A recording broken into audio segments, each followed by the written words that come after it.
My name is Jane Borowski, host of Invisible Tears. This podcast will be about my story in my words, talking about my own personal experiences in self-healing. I do not claim to be a therapist, counselor, or licensed psychologist. Hello, my name is Amanda Bedard, and I'm the co-host, producer, and editor of Invisible Tears. I'm a Reiki master, certified professional life coach, spiritual coach, wellness coach, and a counseling practitioner. Some of the content you will hear in this podcast may be disturbing to some. Viewer discretion is advised. But it is our hope by putting this information out there that we may help others to heal. We will always be a platform for truth and healing. Brought to you by Glassbox Media. This is Invisible Tears.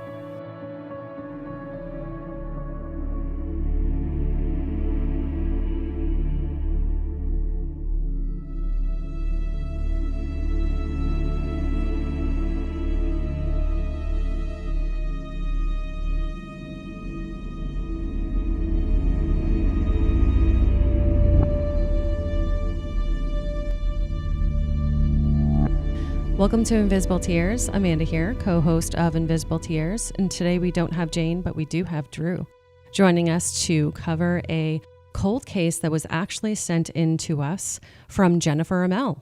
That name should sound familiar to all of our guests. She's the producer of Dark Valley, and she's a member of the Crawl Space team. This case is very near and dear to Jen because it actually occurred where she grew up in Dunningtown, Pennsylvania. And so we're going to cover the cold case of the Suitcase Jane Doe. I really just want to reiterate, in the beginning of our episodes, we do a disclaimer for the content that's going to be in the episode. It may be difficult for people to hear. This is a case that is pretty gruesome, so listener discretion is advised with covering this case. I think in order to get all of the pieces out about this case, we do need to go over some of these details. It's not that we want to glorify any of these details by any means, but in order to truly cover the entire case, we do have to go into some detail, and some of it is pretty hard to hear. So please brace yourselves. On July 11th, 1995, a local fisherman named Buck, who also worked for the hatchery, was walking along Valley Creek in Pennsylvania. On this day, he stumbled across an object that was wrapped up in a dark green trash bag on the side of the creek. It was partially underwater. He opened the trash bag and found a small maroon leather suitcase that was bound in tape and wire. Inside the suitcase, he saw that there was a quilt, a bedsheet, and a light blue long-sleeved denim button-down shirt. None of these items are very particular. They can be found in almost every single department store. So unfortunately, the investigators didn't have much to go on with these items being found. Once he unwrapped the quilt and the bedsheet, he found a garment bag. Inside this bag is where he saw that there was a head, a torso, and arms, partially decomposed, of a female. No sign of the legs. So he called the state police at around 1 p.m. that day as soon as he noticed this. When the police found the torso and looked a little bit deeper into it, they saw that it had a blood-stained bra on, and that was it. There was no other features to her body. There were no scars, tattoos, giving the authorities very little to go on at this time. There was nothing to identify her with. So the initial autopsy was performed by the Chester County coroner, but they were unable to determine what the cause of death was. There was no obvious manner. They could not see any stabbings, bullet wounds. The only signs of force upon the body parts was a black eye and a couple bruises on her back, potentially from a domestic abuse prior or during the attack. So authorities are still unable to determine what the cause of death was. All that they had was body parts within a suitcase along a river. Toxicology came back negative, apart from a couple of drinks of alcohol in her system. So she wasn't sedated, she wasn't a drug user, and she wasn't drunk at the time of the attack. So it's very interesting as to what background did this woman lead. Unfortunately, even to this day, she is still a Jane Doe. It's determined that she might be of Eastern European or Hispanic descent. To be honest, they don't even know if she was a local, correct? Correct. Yep. There's possibly that she might have been an undocumented immigrant.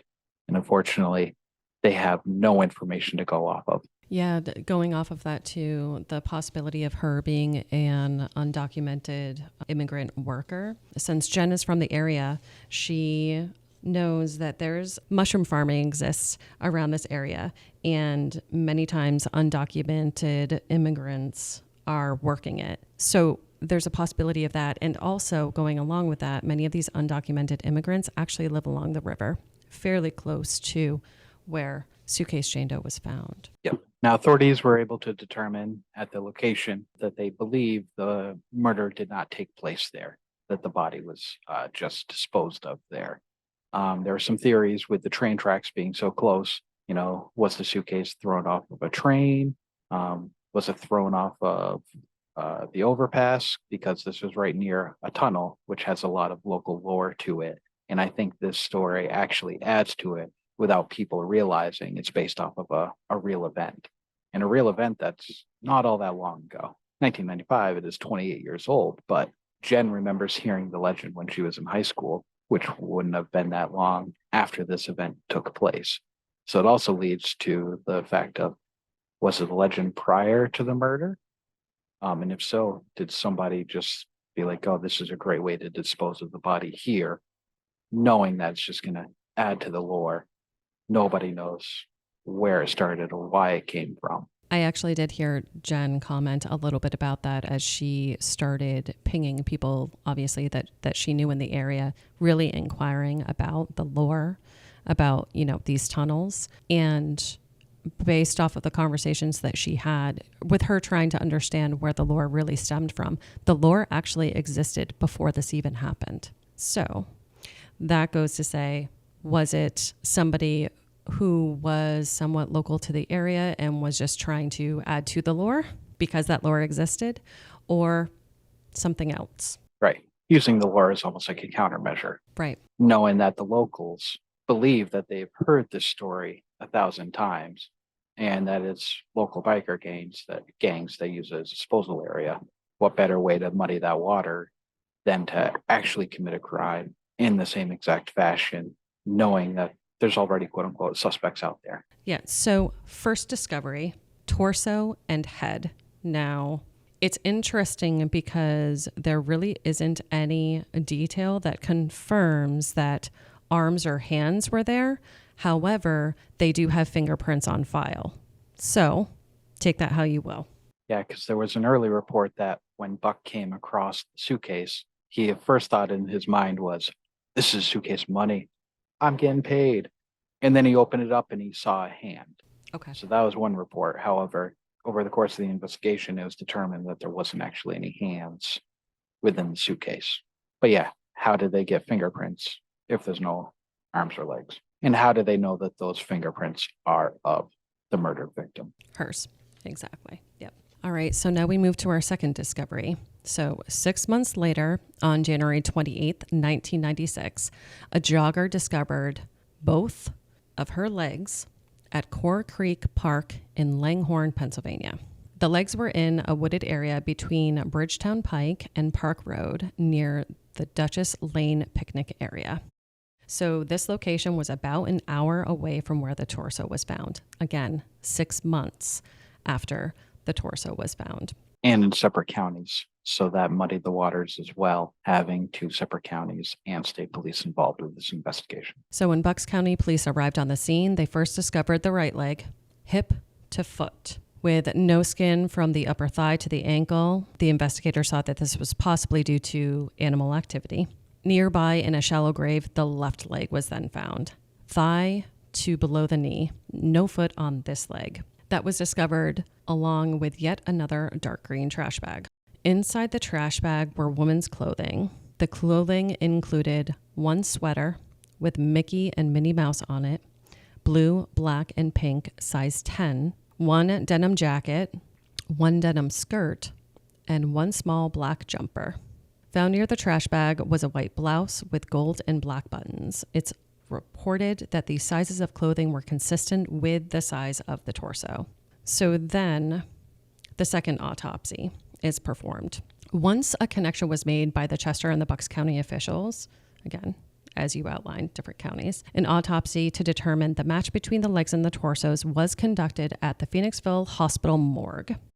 The autopsy was witnessed by Chester and Bucks County detectives and performed by forensic anthropologists and a pathologist. The findings were as follows. The victim is of possible European or Hispanic descent, standing between 4'11" and 5'4".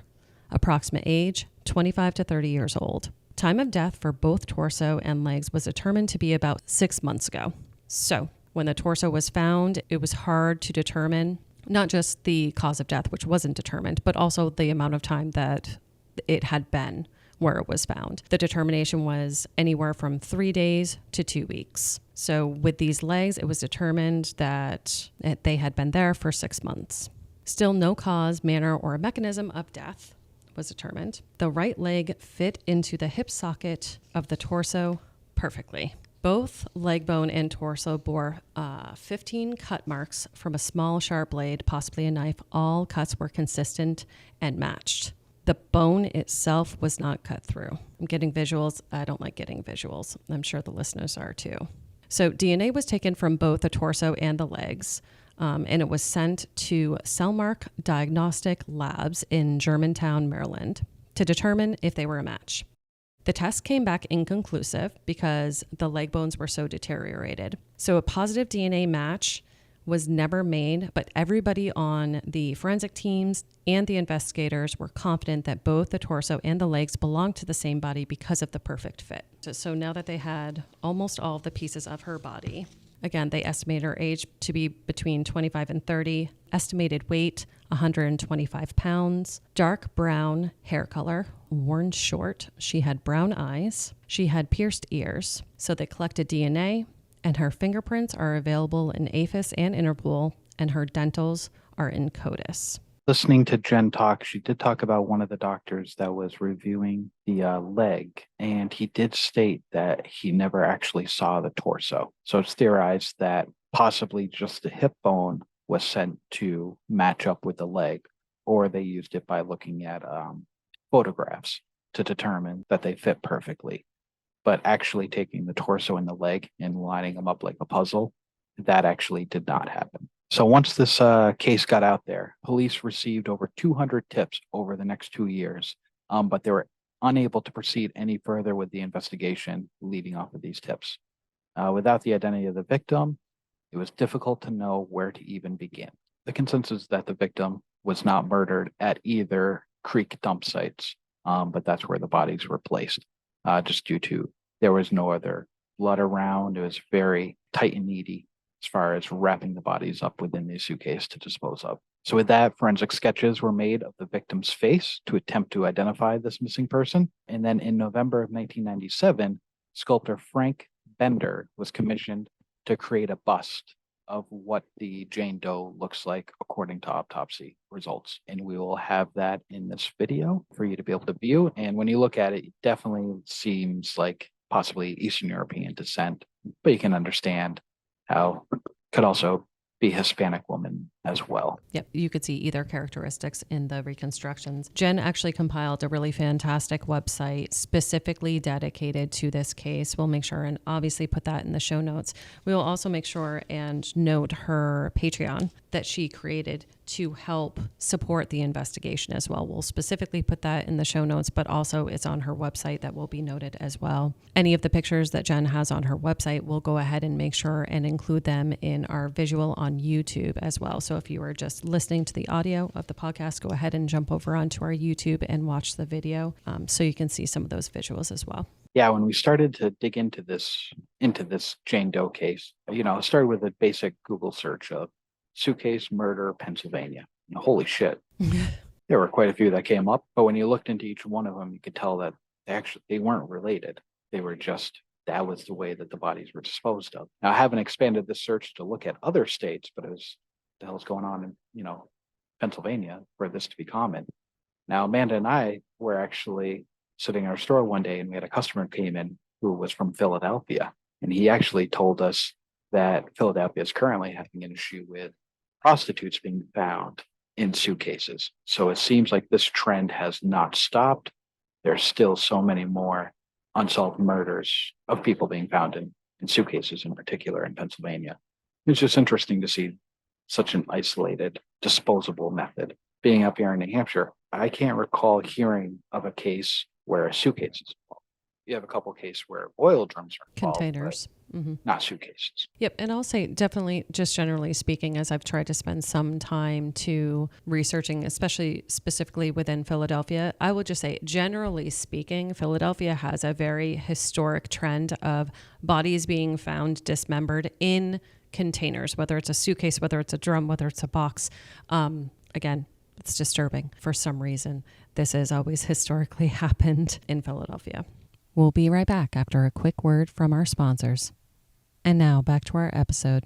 Going back to the treatment of Suitcase Jane Doe, though, and I feel so bad calling her Suitcase Jane Doe, but unfortunately that's the distinguishing name that she has because she is unidentified and is a Jane Doe, unfortunately. I can't help but focus on the difference of treatment with the separate pieces of her body. It seems as if the first found drop, her torso and head, was wrapped with care in multiple layers, almost as if someone knew her, but then the condition of which her legs were separately found 6 months later is very, very different, almost like a discard. So I don't know. What are your thoughts about that? Because saying that, I'm leaning more towards this was more than one individual. Yeah, I would actually agree with you. I would agree that the disposal of the body parts definitely differs from location to location and does show that there's two different, possibly two different offenders.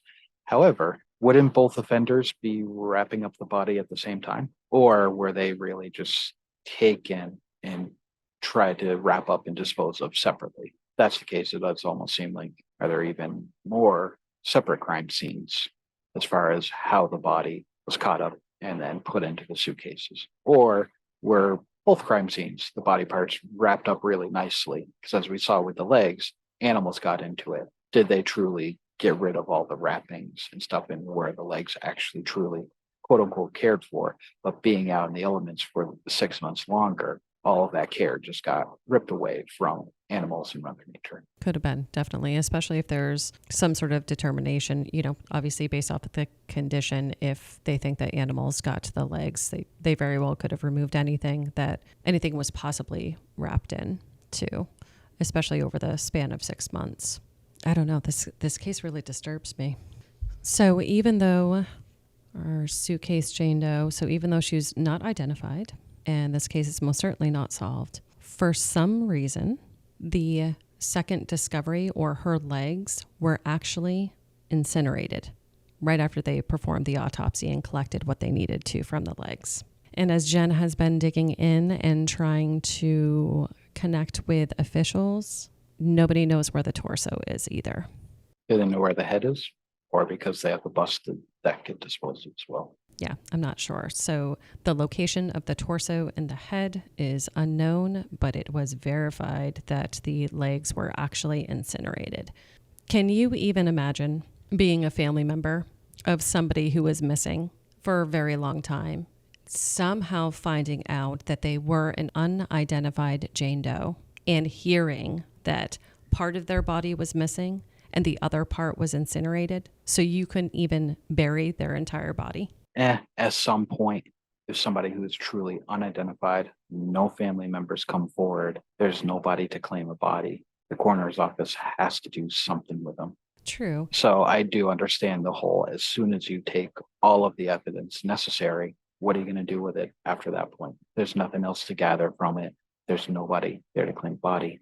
I guess incinerating is the best way to get rid of it. I personally don't agree with it, but I suppose some typical protocol might actually be that. I think that some standard or typical protocol is after a certain amount of time, the body is actually buried. So this tunnel area, Pennsylvania, had such a lore about it that the guy who found the body, his name was Buck, he was sitting there one day as he was doing the fish hatchery, walking along the creek, and he told himself, Buck, one day you're going to find a body. He just had that feeling. It was that sort of area that he just knew throughout his time working on that creek that at some point he would find a body. And sure enough, he did. So it just kind of adds to the lore of that area, that tunnel just has that negative feel about it that you're going to come across something bad. It's not a warm and fuzzy place. That's a weird point. It's just a weird thought to have. I guess if you're local to that area and having so much of that lore like sort of embedded in your brain, I guess that could cause that type of thought to occur. Yeah, and speaking about the lore too, there is a biker gang theory. So within that area, the warlocks and the pagans, two separate biker gangs, exist. And I think in speaking about the lore, that is pretty standardly the biker games come up in conversation with the lore. Because again, in trying to think of, spitballing some sort of theory as to, what could have occurred and why this occurred, obviously biker gangs are most often connected with criminal activity. Now, to what degree of criminal activity? That's up for speculation, right?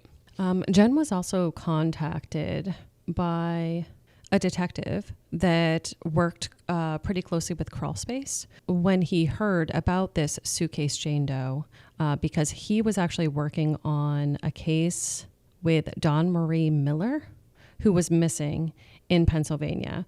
And he went through the due diligence in actually clearing that Suitcase Jane Doe was not Dawn Marie Miller through dental records.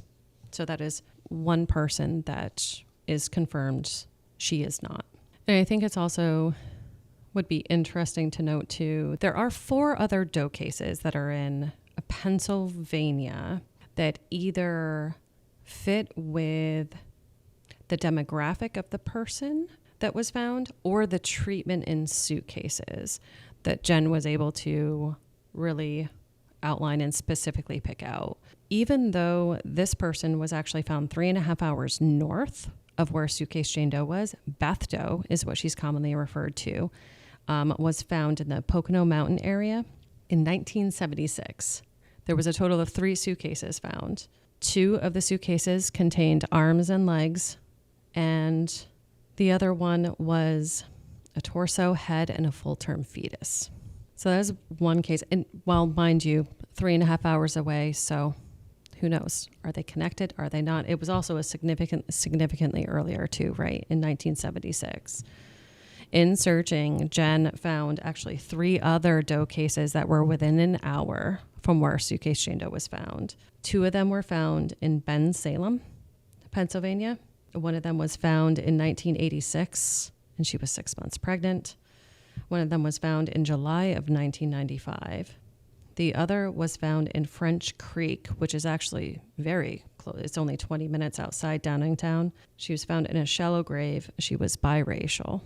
So some similarities, some closeness in proximity, but again, are they connected? Again, the identities aren't even known. So it's all a big mystery. Do you have a theory on who she was, what sort of background she had, or who might have actually been responsible based off of the digging that we've done? Background, I would definitely say leaning towards a undocumented immigrant or somebody who may even be here legally, but their family doesn't want to report her missing for whatever reason. And as far as the disposal, using that as a site, I think the head and the torso was just something to add to the lore. And then the disposing of the legs in an X county, hour away, it was just a way to try to see if they can not be connected, Right. or to really throw, the authorities off. So that's what I think, why there was the 2 separate dump sites and why that tunnel was chosen for the head and torso. Because let's face it, what's going to be a more gruesome scene to come across? A couple of legs in a suitcase or just a head and torso? Yeah, I agree with that. That probably the location of the torso and the head is definitely just to sort of add to the shockingness of the lore.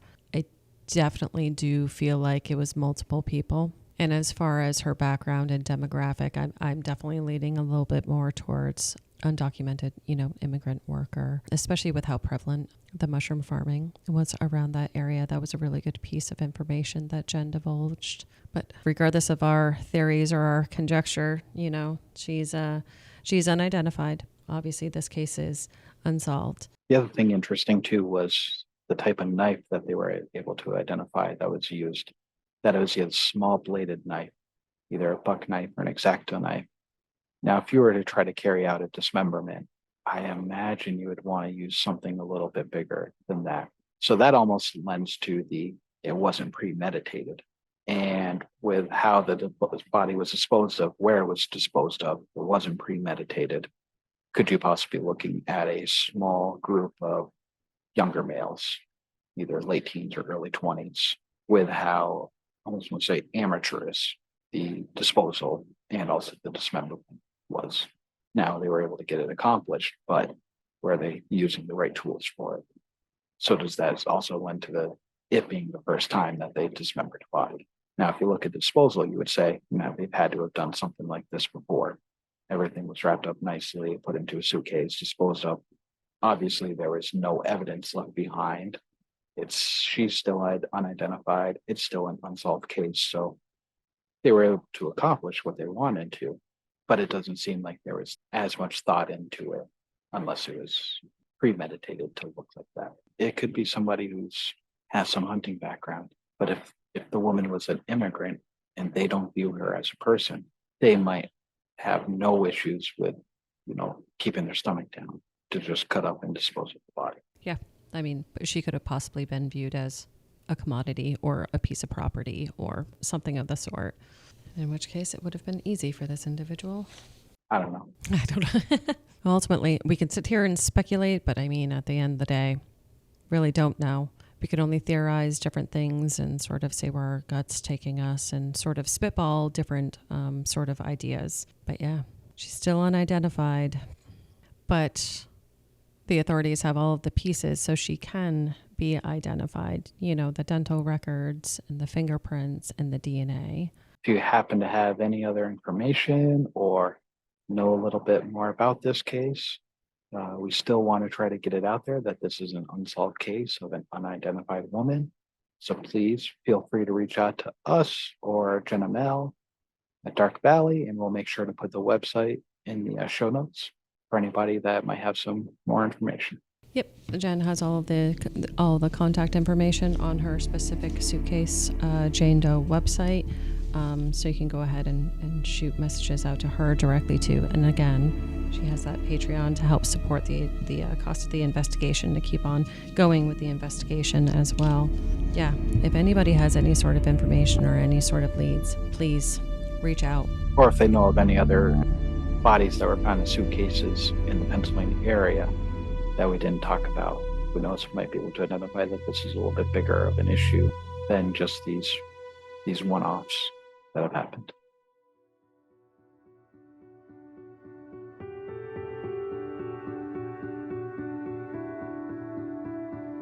Thank you all so much for listening to this episode of Invisible Tears. Make sure you subscribe to our podcast to hear all future episodes. Click into our link tree too in the episode description to find and follow us on all our social medias.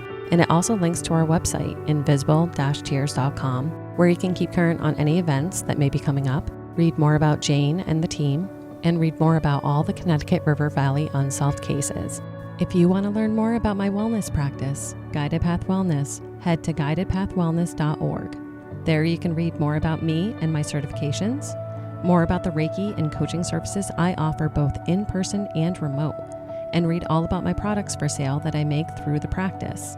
Feel free to utilize the Contact Us section on the website with any questions, or utilize that free 15-minute consultation booking button if you have any questions about what might work for you. Evil may exist in this world, but we will not let it win. See you next episode.